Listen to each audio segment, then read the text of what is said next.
Hello and welcome to Birth as We Know It. I am your podcast host, Kiona Nessenbaum. I have experienced birth as a doula, a student midwife, and as a mother of 3 amazing children with my husband and high school sweetheart by my side.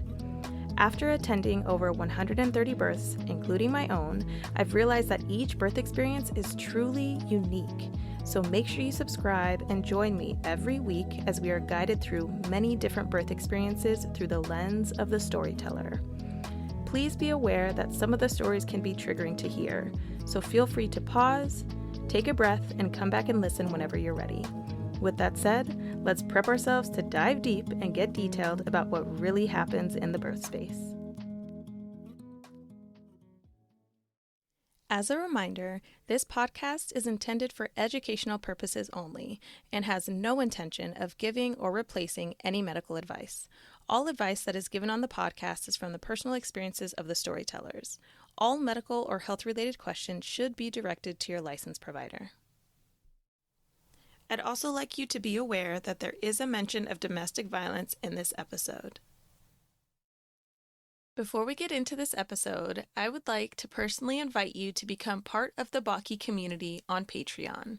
For just $3 a month, you will be directly supporting the production of the Birth as We Know It podcast, and this will ensure that birth stories continue to be heard and people continue to learn through storytelling. All right, on to the episode. Hello, everybody, and welcome back to the Birth as We Know It podcast. Today, I'm excited to have on another guest. Her name is Ruqayyah Abdul-Rahim, and she is the owner of Ruqayyah&Co., which is an organization that helps women through holistic healing. So welcome, Ruqayyah. Thank you so much for having me. I'm excited to be here. Yeah, absolutely. So let's start off by diving into you telling us a little bit about yourself and who's in your family. Sure. I was raised in California, was born in Saudi Arabia, actually, and I have 2 daughters. They are 18 and 16. Yeah, I heard the teen years are fun. How are those going for you? They're actually going really well. My youngest, she gets in trouble for like reading at 3 o'clock in the morning instead of sleeping. Yeah, that's a good thing to get in trouble for, you know? Right? Yeah. Before we dive too deep into your experiences, have you ever attended a birth prior to your own birth experiences? Oh, I have actually. So Nice. when I was 16, my oldest sister was pregnant, and I came to stay with her to help her during her pregnancy, the end of her pregnancy, while her husband was at work. And actually, it was that experience that I was thinking, when I grow up, I want to be like you. Hmm. And so I ended up having, she had a home birth. And so I ended up having a home birth just like her. That's awesome. That's cool because that means the experience itself, like with seeing that home birth and the way that it panned out, planted the idea in your brain and then you went through with it. That's awesome. Yeah, for sure. So when you became pregnant with your first, were you planning on trying to become pregnant? No, it was a total surprise. Total surprise. Nice. So how did you feel when you found out? Scared. Yeah, scared is a good one. Mhm. Scared is a very common one. Was there any specific reason why you felt scared? I felt like I wasn't prepared. I was 22, and because it was a total surprise, we weren't planning on it, that I was just surprised and scared. Yeah. Yeah. A lot of people say that there's not really any true way that you can plan to decide, when you are having or growing a family. So it's a very common response is to have a little bit of fear behind finding out that you're expecting. For sure, for sure. I definitely always wanted to be a mom. Hmm. I just didn't expect for it to happen when it did. How was your pregnancy? Did you have any health concerns or any specific cravings or any different like diagnoses throughout your pregnancy? No, it was it was great. People always look at me crazy because I'm like, I loved pregnancy and labor and delivery. I think I only threw up once in each pregnancy, so it was just pretty easygoing. It was great. Nice. Yeah, it sounds like your pregnancy was pretty like pretty smooth, nothing to worry about, just kind of took it day by day. Yes, for sure. That's good. So, as you got further into your pregnancy, did you have any like nerves or any anxiety around getting any education behind planning to birth your baby? During the first pregnancy, my sister, that same sister where I attended her birth, she was a doula and studying to be a midwife. And so I hired the midwives that she was working with and took my sister's birth education class. I think it was nice just to be like around family, right? To take a class with someone that I knew so well. It was my big sister, and it was good. I still was nervous, right? Because you don't know what you don't know. And the first, I feel like giving birth is a rite of passage, and so you just don't really know until you go through with that. Mm-hmm. Yeah, I think it's awesome that your sister was doing the work that you were in need of at that time. um, to be able to take her childbirth education class and learn from her while just getting all the knowledge that you need. Yeah, for sure. She definitely guided me through it all. That's awesome. Near the end of your pregnancy, when did you realize that you were in labor? I don't remember. Yeah, I'm trying to think. I'm like, that was 18 years ago. right. Yeah, I don't remember. I remember with the second one, the girls are a year and a half apart. They're 18 months apart. And I wanted to go away for a weekend Mm-hmm. before I was a mother of two.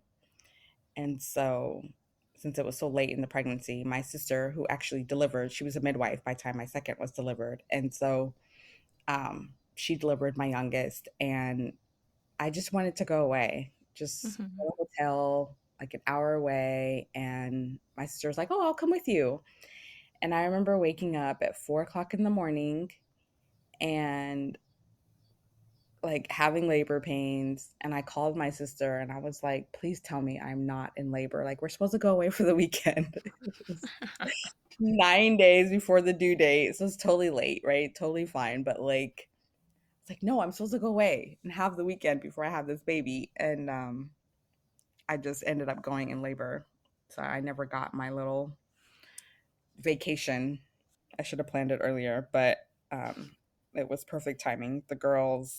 The oldest was born 9 days after the due date, which, of course, that's always an approximation anyway. And the youngest was born 9 days before her due date.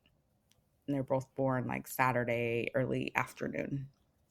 Nice, Yeah. nice. So let's take a step back a little bit into what the birth experience with your first was like. And then we'll dive more into the details of your second and like compare them and see what was different. And obviously, in the second one, your sister was the one that helped you deliver, which is great. And so, what role in your first did your sister play? Yeah, so she was in the first birth, first was my oldest daughter. She was the assistant to the midwives. I had two midwives. She was their assistant. And then I also had a doula as well. So my sister just assisted them and whatever Yeah, they needed. that's good. Do you remember how your first labor or birth went? Yeah, so she was born at home. It was pretty chill. I remember I wanted to I didn't have a water birth, but like I wanted to like get in the shower, just have the water run over me. But I remember getting in the shower and it felt like needles. Mm, The water felt like needles. So like I jumped in and then I jumped almost right back out because the water just felt like needles poking me. A whole bunch of them, of course, because it's right. water.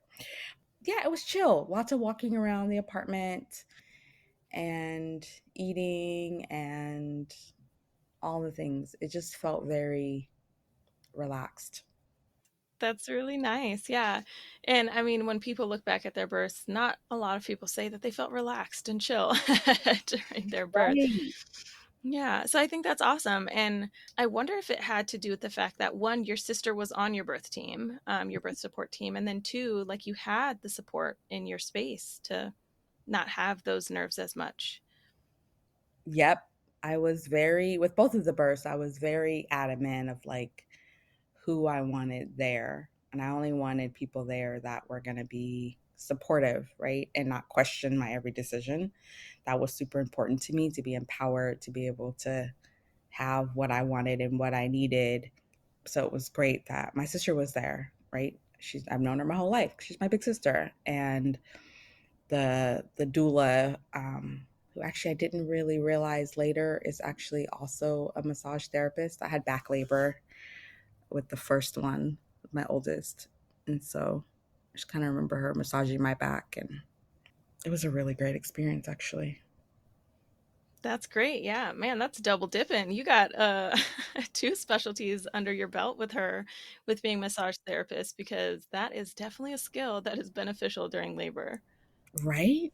Yeah, I didn't really realize it at the time, like the impact of that, right? Of having a doula that's also a massage therapist, which actually is Yeah. pretty common, I think, right?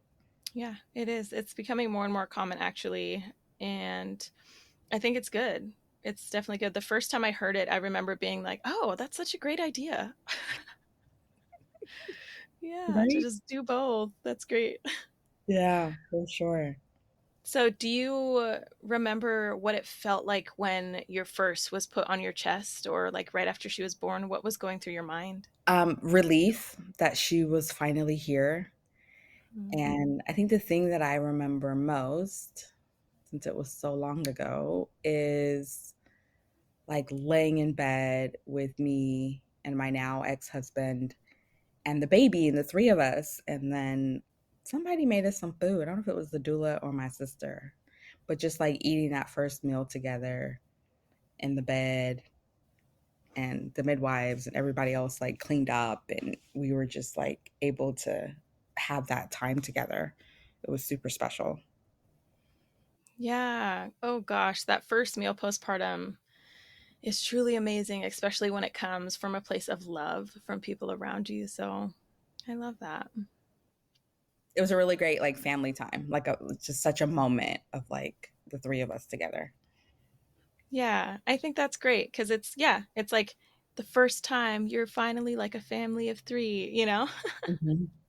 Yeah, for sure.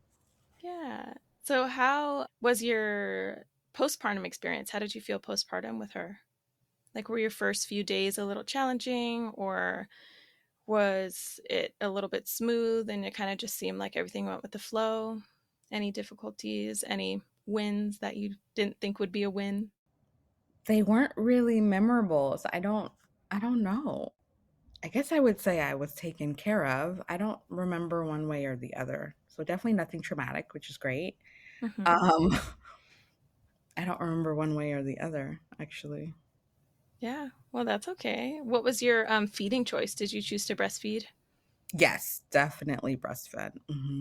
Yeah, and was that experience smooth for you as well? Yes, that I remember. Hmm. Nice. Yeah, I know 18 years was a long time ago.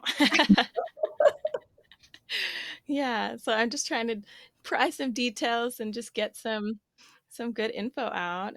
Yeah, So, when you found out you were pregnant with your second, was it expected or was it also a surprise? it was expected. Awesome. So, did you always know that once you had one, you wanted at least to have one more? Yes. I wanted them 2 years apart, but I wasn't at all surprised that I got pregnant when I did. They're 19 months apart, so a year and a half. Nice. That's awesome. So, how did you feel that time around when you got pregnant? Were you as surprised or were you like more excited about it? I was excited. I was excited and nervous because I didn't know if I was going to have a boy or a girl. Mm. Hmm. I wanted girls. I didn't want boys. Mm. Well, you got both your wishes then. I sure did. I sure did. Well, tell me more about that. Why did you want girls over boys? I, for years, I feel better about it now, but for years, I had a fear of raising a Black boy in America, and Mm. just the way that America treats African American boys, girls too. But I don't know. I just, and especially me not being a man, like, I think I was more comfortable raising girls because I'm a woman, right? And I can relate and in all those things, but there was definitely a fear of raising a black boy in America. I think that was probably the driving force behind it.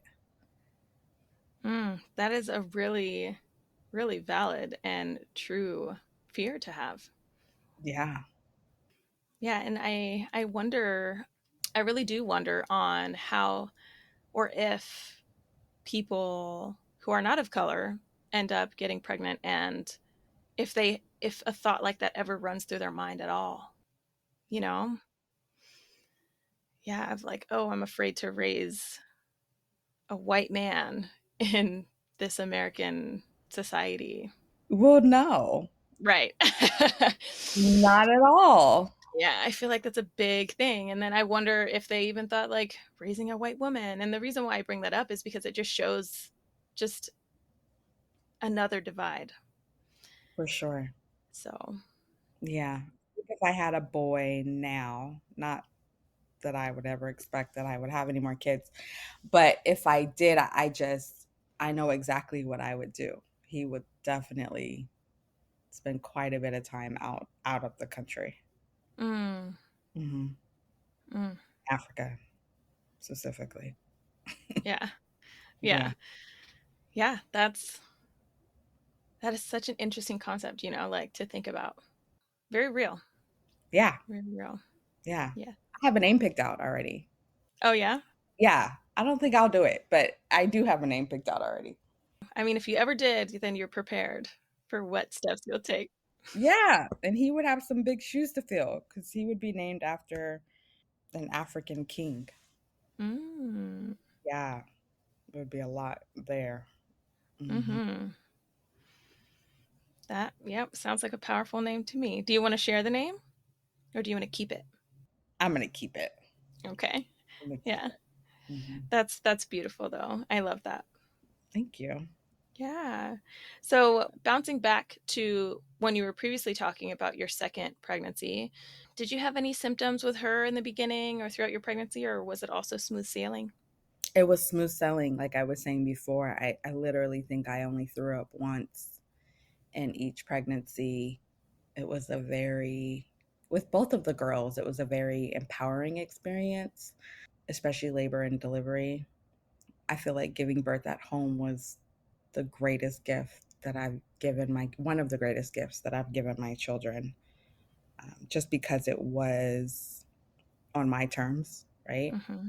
I wasn't pushed to do anything that I didn't want to do. And of course, if something, medically had came up, obviously I would have listened and weighed the options then. But yeah, it was a really empowering experience.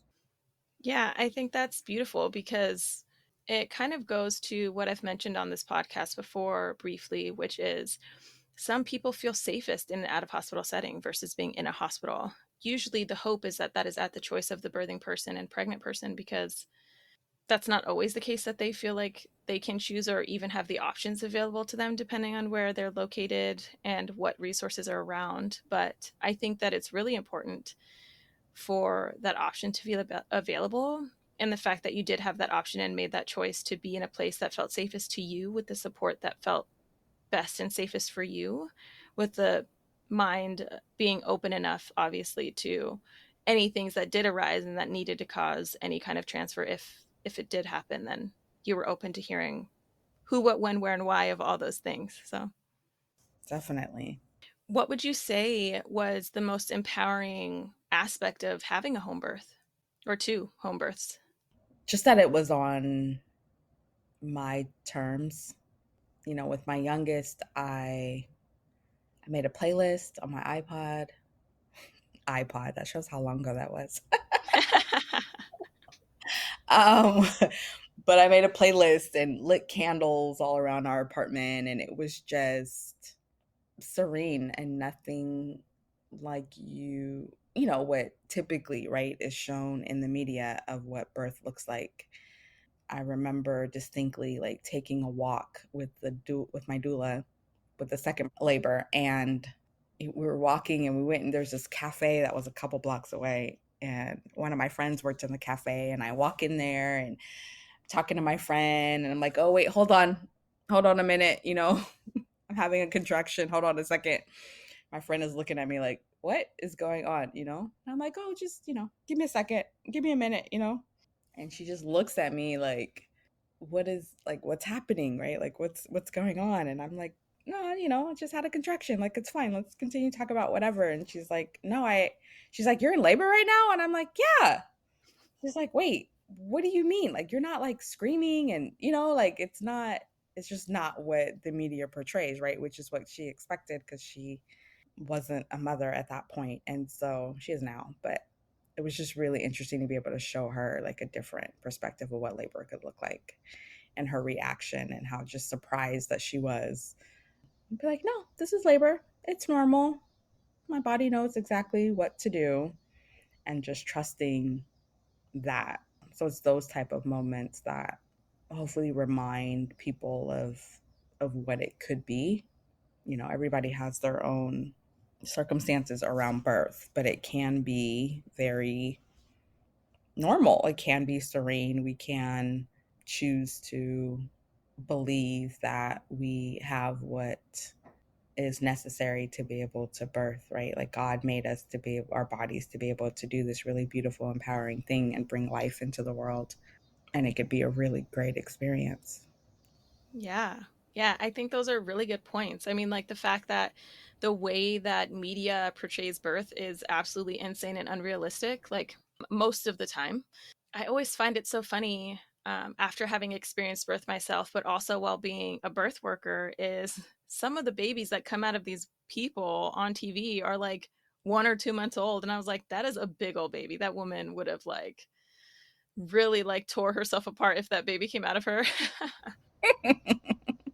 Because I mean, it's definitely more noticeable when they try their best to use an actual newborn baby, and it's obvious when they use dolls. But babies aren't really free and available for acting these days. But yeah, that's so interesting, and the fact that you were a living, walking example of what a calm birth could look like for your friend, I think that's amazing. And just having that be an open and honest experience and letting them see you in that state. I think that's great. At a cafe of all places. Right. Well, that was in Oakland, California. And if anybody is familiar with the area, there's Lake Merritt was just a couple blocks further down, and it's 3 miles around. And my doula was like, "Yeah, let's walk the lake." And I was like, "No, let's not. I'm not walking 3 miles in labor." She was trying to get me to, walk so that I could, progress in my labor. And I was just like, "Yeah, no, we could walk around the block and come back." But that was all I was willing to do.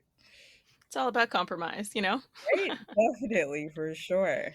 Yeah. And I mean, even that simple decision, that simple conversation that you had with your doula is amazing because not many people can say, no, I don't want to do that. Or, hey, tell me more about why. And like, of course, there are providers that allow for questioning, but I feel like more people that experience birth in a similar way that you experience birth is they have the confidence and the agency in their own voices to be able to speak how they're actually feeling and being like, nah, I'm not going to go walk 3 miles. You're crazy.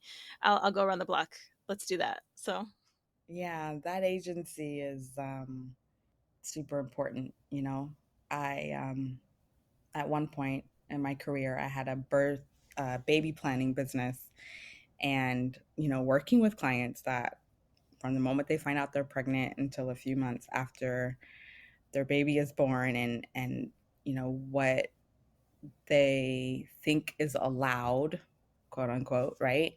What they mhm. think that they're allowed to do, or they don't want to question the doctors or question their provider or whatever because they went to medical school or they're an expert in that or whatever. But it's like, just knowing we're the expert of our own bodies, right? And what we feel. No one can tell us what we feel and what we feel comfortable with, and tuning into our intuition and just knowing what the choices are. Like, what decisions can we really make, And we can say no. I don't want to do Right. this, right? We Mhm. totally have agency of that, but the way that it's presented in certain situations or certain environments, right? It isn't always portrayed that way. It's portrayed as if we don't have a choice. So I learned a lot being a baby planner and helping couples through that. And I had couples that were like, I'm obviously pro home birth, but like I had couples that were like, nope, we're going to go to the hospital. And I was like, great. Totally more Mm-hmm. power to you, right? Like I always wanted couples to make informed decisions. So I was like, yeah, okay, well, here's some information, right? So that you can make informed decisions about whatever it is. But they wanted a hospital birth, if they had already decided they wanted the epidural or they wanted whatever, right? They wanted to deliver in a birthing center or at home or whatever their choices was, that was up to them and they would have to live with that. And that's totally, I was just there to support them and give them information so that they could make informed decisions. And so, you know, I want, even though I'm no longer doing baby planning, like I want every woman to know that they have that choice, right? Whether it's their first birth or their ninth. Right. Yeah. Every single pregnancy, every single birth is a new experience, regardless if that person has birthed before. It's a new experience and a new pregnancy, a new labor, a new circumstances come into play, and it's important to know all of your options when a new circumstance arises, or if there's something that's just different that you didn't experience in a previous pregnancy and you're like, whoa, gestational diabetes, this is like my fifth baby, I've never had gestational diabetes, what do I do, you Right. know? So being able to have the information provided and get the answers to your questions in a non-judgmental way is an amazing way to get information to make those informed decisions as a birthing person. So I think it's awesome that you were a baby planner. Yeah, I miss it every now and then. Yeah. It's Hmm. hard to kind of push yourself, not necessarily push yourself away, but take a break from or step away from something that makes such a difference in people's lives, you know? Right. Yeah. So tell me about a moment in your labor or birth with your second that you felt was the most memorable for you. Oh man, I have a memorable moment, but it wasn't a happy memory. Mm. So when I went into labor with my second, my now ex-husband, um, he was at work and we called him for him to come home from work. And, I was laboring and it was fine. And then he got there and he had worked, I don't even know, many hours, 16 maybe. Like, I don't know. He worked a lot of hours. And so we're like, oh, okay, well, go take a nap. And when it's time to push or whatever, like, we'll come wake you up.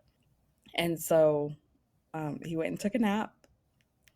And at one point, like, I knew that I was like ready to push or almost ready to push. And I told the doula, like, go wake him up, you know? And she was arguing with me and she's like, we still have time. We still have time. And I'm like, no, go wake him up. And I knew that he had worked a whole bunch of hours. I knew he was really tired. I knew that it took a long time. It would take a while to like wake him up.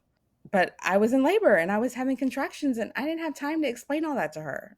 I just wanted her to do what I said, go wake him up, right? Right. So she went to wake him up and it took a while and he missed it. Like I literally delivered the baby and he missed it. And I was so pissed at her for not listening. Like I didn't have time to argue with her. You know what I mean? And so that's a memory, but not a very happy, Yeah. but just like, just listen. Like Mm-hmm. at that point, I didn't care about him having more sleep. And obviously, Right. I knew that, and of course, he didn't want to miss it. You know what I mean? It was just, I just wish that she would have just listened and went to wake him up when I told her to, instead Yeah. of thinking that we had more time. Like, I knew what was going on in my body and I knew how long it was going to take to wake him up. But, I think he got there shortly after. Yeah, that's a hard one. And the reason why I say it's a hard one is because it's one of those things where you're just like, damn it. Like just come on. I I said and you pushed and now we're here. Yeah, You know. right. And that was a really big moment that he missed obviously because Yeah. yeah. And it was my experience, right? Like, it's not your birth. Like, when it's your birth, you get to make your own decisions. But like, my birth was, I wanted you to go wake him up in that moment, right? And I didn't have time to explain all of that in between contractions. And I didn't want to argue and I didn't want to yell at her. And you know what I mean? I was trying to be like nice and calm and serene and peaceful. But that was a Mhm. moment that he missed. I mean, my sister delivered, which was great. And that was awesome that she delivered. He caught my first daughter.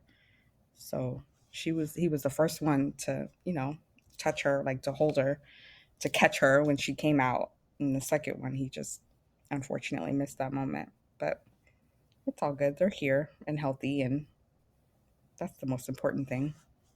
Right, right. But I understand like the heaviness of that memory because, there's not many ways that partners feel like they can be involved in like pregnancy, let alone the labor and birth. So when they kind of have a job or just even have the desire of actually seeing their child come out or potentially catching this one as well, it could be a little bit like, dang, man, and a little sad and disappointed. And you kind of have a moment of grieving that opportunity. Hmm. So, yeah, I feel that. Yeah, there's no do over. So, yeah. Tell me a moment from either one or both of your pregnancies and labors that you felt was like more of a favorite or happy memory. A happy memory is my now ex husband catching my oldest, right? That Hmm. he was the one to do that. That was really special. It's funny, years later, he told me he almost dropped her because she was so slippery. Yeah, babies are slimy. They really are. But that was special. And then, that first meal after the first one, that moment, the second one of just her being there. And then, of course, when the sisters, when they met, my oldest went to her grandmother's during labor. And so when she came and she got to meet her sister, they got to meet. That was special. Yeah. Oh, I bet that your oldest looked so big once your newborn was here. Oh, yeah, definitely. Isn't that a crazy feeling? Like they were the baby, and then like you give them the last hug and to see you later, and then you push out a tinier human. It's insane. Right? Yeah. Because I thought having one was hard. And then I had two, and I was like, wait, can I go back to having one? That was easy. Mm. Yeah. It just kind of puts everything into perspective for you, like, oh, snap, like now there's two. And then for Right. some, then there's three, and then four, and then five, and then more and more and more. Right. Yeah. But an interesting concept that this explanation of having that next one and being like, wait, can I go back? It reminds me of a saying or a story that I've heard. My husband actually showed it to me where it said, it was like an article or a quote or something. I don't remember exactly, but it was saying, regardless of how many times you give birth or have a child, that child is coming into a family with a different set of parents. Let's say, for example, you gave birth to your first, that was wherever you were at in that moment in your life, was what helped you decide how to parent her. And then your second comes along and she comes to a different set of parents because she now has parents that have some experience under their belt to be able to make different decisions with her than they did with the first. And then it Yeah. goes on and on and on with each child.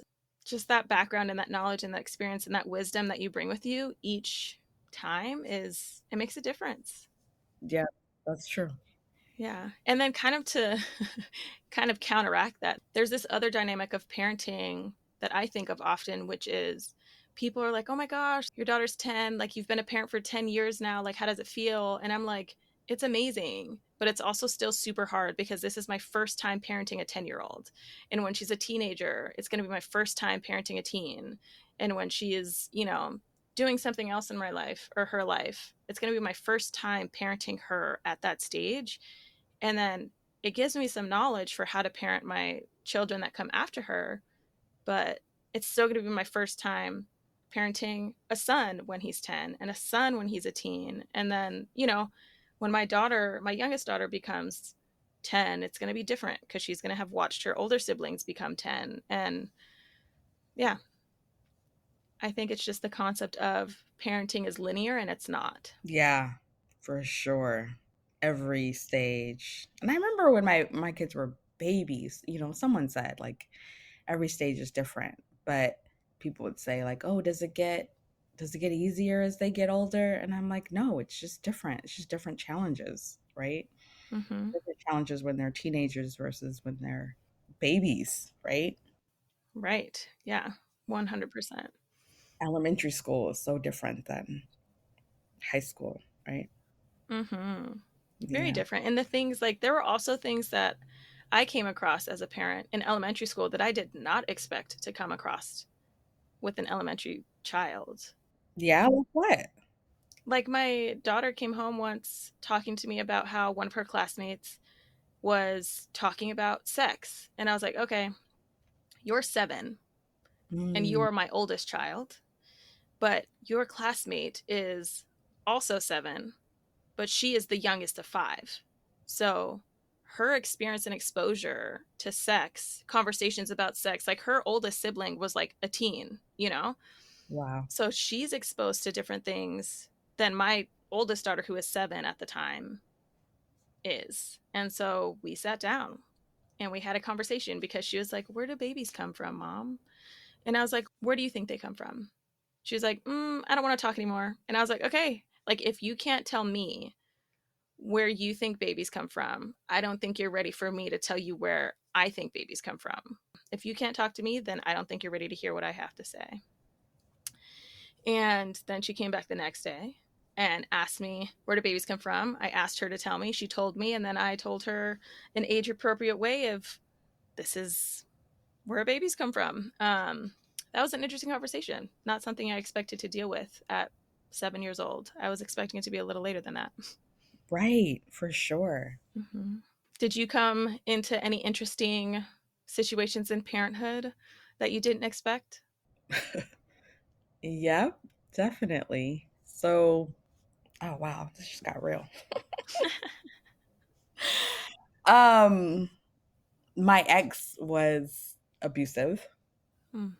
and it's so funny like how naive I was of thinking like, "Oh, my kids are sleeping, like they didn't hear us or we don't argue around them or they're 3 and 5, like they don't know, like they're young. They don't get it, like they don't understand." But like just now knowing, right, or getting to the point of understanding that they understand and they know so much more than they think that I think that they did. So at one point, him and I were just tickling each other, totally just playing around in our room.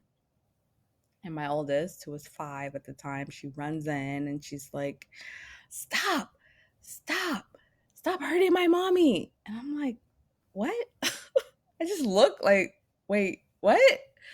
She's like, "Stop hurting my mommy. Leave her alone. Leave her alone." And like, we're literally tickling each other. Like, we're literally playing around. And that's just when it hit me of like, she's not saying leave dad alone, right? Like she really like understands and she's trying to protect me. And, as a mother, like it's my job to protect my children, not my children's job to protect me. And it literally was like in that moment, that was one of the key moments where it was like, "Oh, I gotta leave. Like I can't let my kids think that this is okay, that this is how a husband treats a wife, that this is okay when it's not." And they're 3 and 5, but like they understand way more than I think that they understood at that time. And that was just such a pivotal moment for me and my children. Mm. Yeah, that's deep too, and it's so real. It's such a real thing. They're little humans. They are little humans, and we think that they don't know what's or not necessarily don't know, but like aren't really paying attention to like what's happening. And if they do see it, they're not sure like how to connect the dots. Like, oh, they're only 3, they're only 5. Like, there's no way, you know. And for your daughter to have that realization and say like to come in and say that like stop hurting mommy, like that just shows that she's been hearing and potentially seeing things that, she was like, I don't know. I don't know if this is normal. And then she built up the courage at that moment to say, hey, you need to stop, Dad. Yeah. Mm.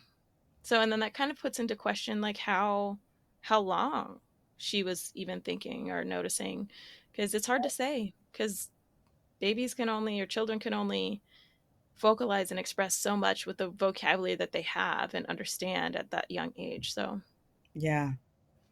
yeah. Well, good for her too. Good for her for standing up for you in that situation. But also, I'm happy that it was pivotal for your whole family. Yeah. Mm-hmm. Yeah. That's crazy.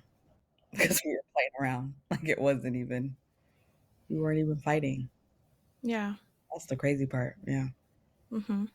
And maybe that was part of the reason why she was able to come up and say something, is because she was like, maybe the energy was different and you guys are just playing around, but maybe she felt the need to protect at that time. Yeah. Yeah. And I don't know what my reaction would have been if we would have been fighting. We were actually fighting and she was trying to protect me. I don't know if I would have had the same Mm. reaction, right? Mm-hmm. That's a good point. Right? Maybe I just would have been like, okay, let's just not fight around them anymore. Like, like maybe I would have, I don't know. But the fact that that was just such a key thing of like, we weren't actually fighting. We were playing around, tickling each other, like, Yeah, so stemming a little bit away from that, before we started recording and scheduling a date for this, you actually reached out to me and said that you have an unpopular opinion of loving the birth experience and, really embracing your birth. So tell me more about that. I want to know more about that feeling and where it stems from. I hear you talking about how it was just like so serene. You were happy to be able to be the one kind of making the decisions and choices. Is there anything deeper than that makes you feel like your opinion is so unpopular? yeah, I mean, we've been talking about it all along, right? Of like how birth is portrayed in the media, definitely in the United States. Um, and, my birthing experience was very different. And I loved labor and delivery. If I could just give birth, maybe not so much experience pregnancy, although I enjoy pregnancy as well. But like, if I could just give birth, then that was it, and not have to deal with the raising of the kids and all of that. I know there's surrogates and all types of people that do that. But like, if I could just do that, then I probably would have like 10 kids or more, just because Hmm. it was just such a great experience. For me, it was empowering. Like I said, I feel like it's one of the greatest gifts that I have given my children because, when you have a traumatic birth or pregnancy, like that impacts the child, right? That Mm-hmm. stress and that trauma impacts the child and the mother and even the wider family, right, at large, but, mostly impacting the child and the mother. And so, to be able to create a playlist on my iPod or light candles all around our home, it's just so different than any birthing experience that I've ever heard of, right? Or hear about or see on in the media or whatever. And so it was very empowering. And I think too, like, a key component of my story that I usually start with is, seeing my sister give birth. I mean, I stepped out of the room when it was time to push because I was 16 and that was just a part of my sister that I didn't want to see. But like through all of I mean, I was 16, right? So, but like through the labor, stepping out just for the pushing, really. But I was there for everything else. And she did transfer and go to the hospital because she had lost a lot of blood. But my niece stayed home, and like that experience of just like, just seeing my sister like empowered in her own choices and birthing at home. And we weren't really around that growing up. I think we're one of 8. My mother didn't really talk about birthing a whole lot. My sister's the first, and I'm number 5 of 8. And my mom did have at least one home birth, but I really don't know what the others. I was born at the hospital, and then my brother underneath me was born at home. I know that for sure. But I really don't know all the other birthing stories. And so just growing up, not really talking about birth or being exposed to birth, and then my sister having the home birth for her first child. And then me growing up later of like, I want to experience that, and being able to do that, and to have my sister, at both of my births, assisting in the first one and actually being the midwife in the second, all of that all wrapped together, right, with someone that is a family member that I've known my whole life, that I love and trust, and I know that she had the best interest, my best interest at heart. And it's possible to do that with people that you don't know.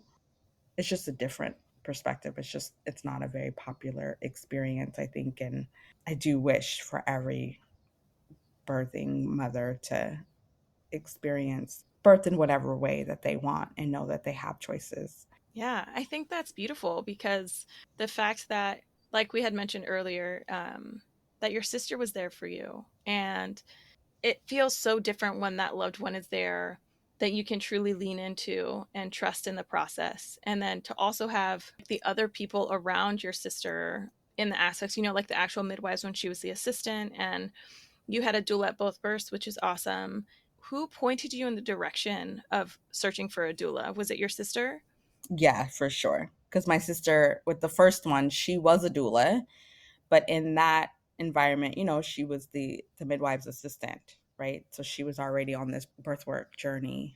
So she pointed me, referred doulas for me, because I had no idea who to even hire, right? Interview and Mm-hmm. all the things. So yeah, it was definitely my sister. Yeah, that's awesome. Did you find having a doula beneficial in both of your births? For sure. Yeah, definitely. I had back labor with my first, and she was really helpful, right? So that to minimize that pain that I had when I had the back labor, massaging me, pushing down on my pelvis, like just helping me to open up my body, to open up. That was really helpful. And the second one, just kind of helpful to the point where then, so she didn't listen, but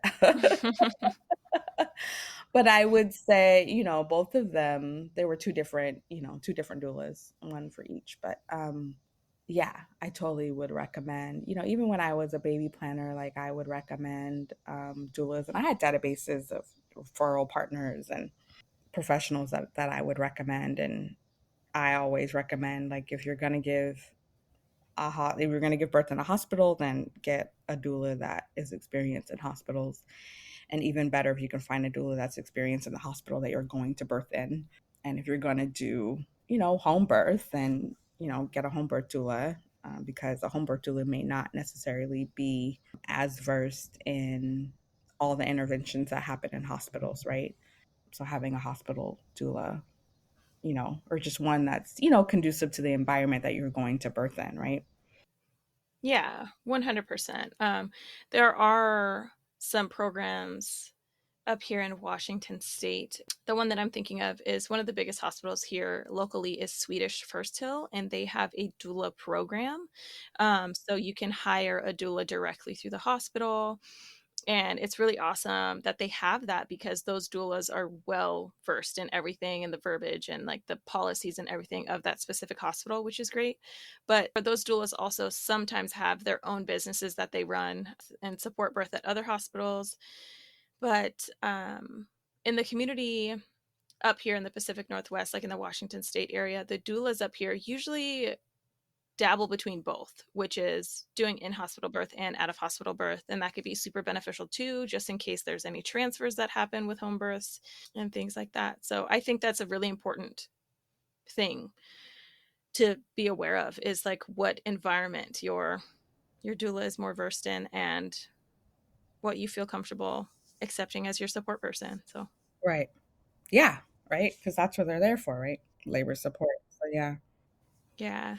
Yeah. And there's also doulas out there that are hired with the intention of supporting the partner rather than the birthing person, which Mm, is super common, actually. But Oh, yeah, I feel like doulas are for both people. Like, obviously, they're there to support and give advice for the birthing person, but there are also doulas that offer specific support for partners, which I think is really beneficial because basically they're there for the birthing person, but what they do is they just help guide the partner in doing what they would do as a doula, like the massage and things like that to kind of create more of the intimacy and those like oxytocin hormones happening through the labor support process to just keep things moving along. So, that's really cool. I never yeah. really thought about it in that way, but that's, yeah, for the partner to do what the doula would be doing. That's cool. So it's like a in-person mentor at the time of everything going down. That is so cool. Yeah, so I guess we will round this up with just a few questions. What is one piece of advice that you would give to all pregnant people as they prepare for labor? Oh, that's a good one. Well, two things: research where you're giving birth, who your provider is, who your whole team is, and then trusting your intuition. When I was a baby planner, every client got a copy of the documentary, The Business of Being Born, just so they can make informed decisions and kind of see what that experience might be in different environments.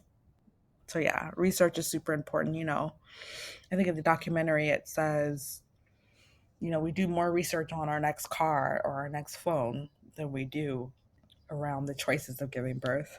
So, research is super important. And then trusting our intuition. If it doesn't feel right, it's not something you want to do, then don't do it. hmm Yeah, I think that's a great point. Intuition comes up a lot in this podcast, and I feel like it is 100% important. And there's also a lot of practice behind intuition and listening to your body. So that that's some really good advice is to pay attention to what that intuition is telling you. What is one resource that we can share with our listeners on your behalf? I mean, that's really it. You know what I mean? Giving birth in America is a business. And so, Hmm.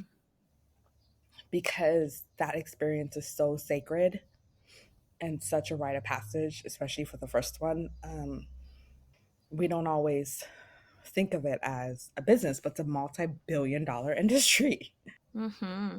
Understanding that and knowing that going in, right? That, in different settings, especially hospitals, not to, hospitals, like, there are definitely situations, life or death situations, where giving birth in a hospital is mandatory, totally encouraged, all the things, right?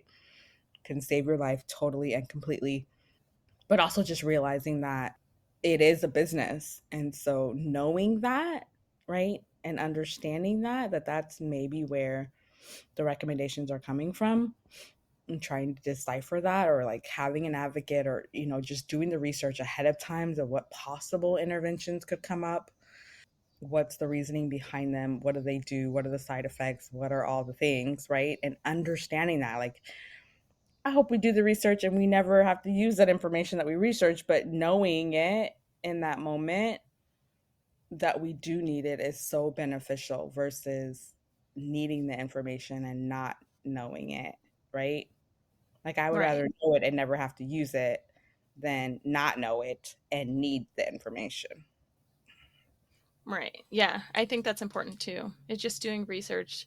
There are some people out there that would say the more information they have, the more anxiety it gives them. But there are simple ways. Instead of you having to do this deep dive down into like all of this research and all of these, like studies and all of this stuff, there are resources out there that are simple. And one of those resources I would just say is childbirth education. It gives you the basics, but it also depends on where you get your childbirth education from and who you get it from, meaning like, are you getting your childbirth education directly through the hospital and the classes that they offer?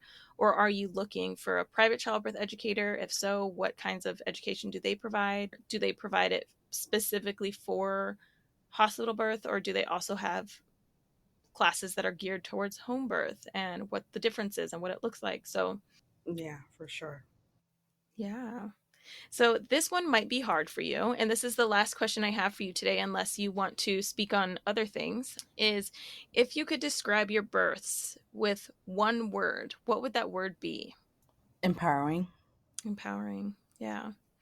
That's a beautiful one. And I hear that in your stories too. Birth is and can definitely be something that you fall in love with, especially if your experiences are positive. So, yeah. Yeah. I think too, just an added caveat to that is just, I shared that it was an abusive relationship, right? And so I think labor and delivery being empowering, where I made choices intentionally, right? When at that time I was living a life where I wasn't empowered. So I think Mm. maybe that's one of the reasons why it's had just such an impact on me, right?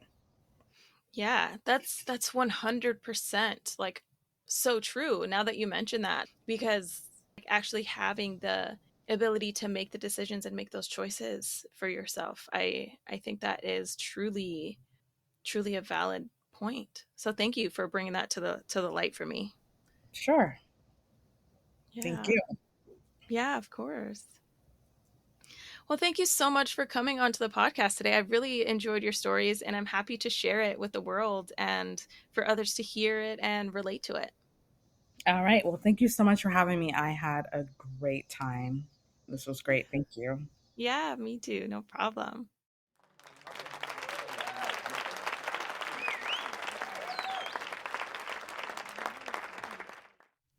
Interviewing Ruqayyah for this episode was so fun. It was awesome to hear that her experience watching her older sister give birth helped guide her on how she wanted to give birth to her own children. Ruqayyah, thank you so much for sharing your story with us. Next week, I'm excited to tell you that I had the chance to interview Merosati Merodidi Susana Garung. Susana Didi talks about her personal pregnancy experience as well as her labor and birth. She opted for a scheduled C-section, but actually had the opportunity to have a trial of labor. So tune in next week to hear why she chose to have a C-section in order to have a safe birth for her and her baby. And don't forget to leave a review to tell everybody else how you feel about the podcast. I'm super excited to share all of the stories that are coming up. And if you want to share your birth story on the Birth As We Know It podcast, fill out the guest request form on my website, KionaNessenbaum.com. All right, y'all. Talk to you again next week.